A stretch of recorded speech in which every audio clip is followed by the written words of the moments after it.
Tapos yung mga brochure ng Avon, hinahanap ko.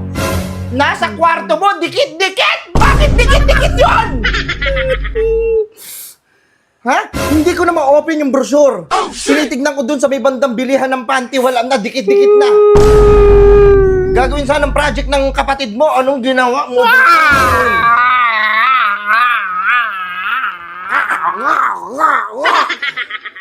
Ano ka, nagsuswimming? Saan mo natututunan yung ganyan mo? Sige nga. Hindi ko alam, hindi ko naman pinapakailaman yun eh. Ano, may girlfriend ka na? Wala. Nagpa-practice ka na? Para banatan mo siya? Hindi. Kayo, tumulong ka muna sa magulang mo bago ka gumawa ng mga ganyan-ganyan. Mag-focus kayo sa pag-aaral nyo para pag nakapagtapos kayo, makakuha kayo ng, ng magandang trabaho. Para mabuhay nyo yung sarili nyo. Hindi ganyan kagad yung iniisip nyo.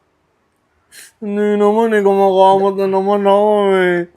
Kumakamot ka? Ganun ba yung kamot? Hindi naman inaano ko yung sintas ko kasi natatanggal eh. Bastos ka.